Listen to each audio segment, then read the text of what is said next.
Oh, assalamu alaikum, brother. What's going on? Wa alaikum salam. What's going on, man? You got a question? Yeah, just a real quick question, man. So, I know, I guess this is a big Islamic dilemma thing going, Yeah. and I know in Surah 1094, I think it say, if you are in doubt of these stories, go to those who read the scripture before you. Why don't you take the stance on like the Exodus? Like I know, I think Libiano one time, when I was watching him, he was talking about because if you want doubt of the story of Moses and Pharaoh, you can ask the people who have these, who have the scriptures before you. Like I think you kind of take another stance, and I think Yeah, you can take multiple stances on that. So as long as you make it specific and not absolute, like just obviously 1094 isn't for everything, right? So like Ibn Taymiyyah, I have a video on YouTube where I go through Ibn Taymiyyah talking about this. He says it could be about Prophet Muhammad sallallahu alaihi wasallam mentioned, right?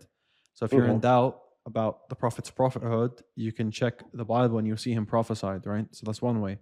The second way is the Prophet doesn't know these stories. And if anyone's in doubt about these stories, about their origin, you can check the Bible and you see in general it's in line. There's multiple other aspects, but the point is that it's specific. It's not everything, right? Whether you want to say it's about Prophet Muhammad's mentioning or about these stories, as long as it's not an absolute verification. Okay, one more thing. 546 or 547, where it says وَلْيَحْكُمْ أَهْلُ الْإِنْجِيلِ, and may the people of the gospel judge by the gospel. Yeah. So is it may the people of the gospel judge by the Quran, or the people of the gospel judge by what they have? No, it's the people of the gospel, the Christians, judge by the truths that are left in the gospel to lead them towards Islam. Okay. So for example, despite the gospel being like not preserved, you still have passages in there that allude to the Prophet ﷺ coming, for example, or you still have passages in there that will show you that the Prophet ﷺ is a continuity of that, such as pardon the oppressor. In Islam, it's more honorable to pardon someone who does wrong to you, right? So that's pretty much what the verse is saying. Okay, cool.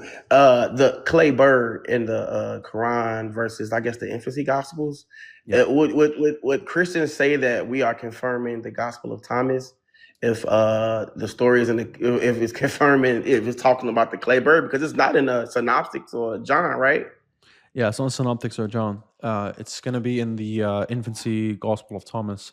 Now, the thing is, there's truths in many texts, right? You're going to find truths in the Gospel of Thomas. You're going to find truths in the infancy Gospel of Thomas. You're going to find truths in the Gospel of John, in Mark, Matthew, Luke, Q, whatever. Every text can have truths in there. Now, just because the Quran quotes, or just because the Quran affirms part, doesn't mean it affirms the whole, right? So, yeah, that's just the main point there. The same way you have Paul, for example, he quotes stuff from Jewish apocryphal stories that are oral traditions from the Jews that come from the time of Moses till the time of Paul, and he's confirming a part of it. He's talking about Janus and Jambres. So Janus and Jambres are two magicians at the time of Moses, and Paul says in 2 Timothy that they were magicians at the time of Moses. So if an oral tradition can have truths still left in there from the time of Moses till the time of Paul, where it's not written down, then of course a 2nd century document written about Jesus could have traditions that are still true in there, of course. Okay. Would you take, like, I don't think I've heard you guys speak on, like, I think it was some Seth or something like that. It's a deal where it talks about Simon of Cyrene being crucified instead of Jesus. Did y'all look into that? I don't get into all I say. I'm pretty sure Libiano agrees with me on this as well. Talking about the second treatise of the great Seth. Yes. Yeah. I'm pretty sure Libiano will hold the same position on me on this, which is we don't get into trying to justify from early sources that Isa alayhi salam was substituted. We just say that they saw Isa alayhi salam crucified. That doesn't contradict with the Quran. The Quran says that they saw that, and all that's left is just conjecture. So we don't go into that. We just say, yep, people saw it that way, but ultimately it was not that way because Allah has told us now that it wasn't that way. Okay, man, I appreciate you for letting me on, man. I just had those couple quick questions to clear it up. I talked to some of these guys on there, and they think Yeah. they got this like Islamic dilemma thing going. I'm like, yo, like it's only a dilemma for y'all because y'all need the validation of the Quran. It's not a dilemma that for us because we know. You know, You know what I'm saying? akhi, all you need to tell them is it's a general confirmation. It's just a general confirmation, not an absolute one. You have enough truths left in your scriptures that prove Islam, but that doesn't mean that the Quran is saying everything you have is true.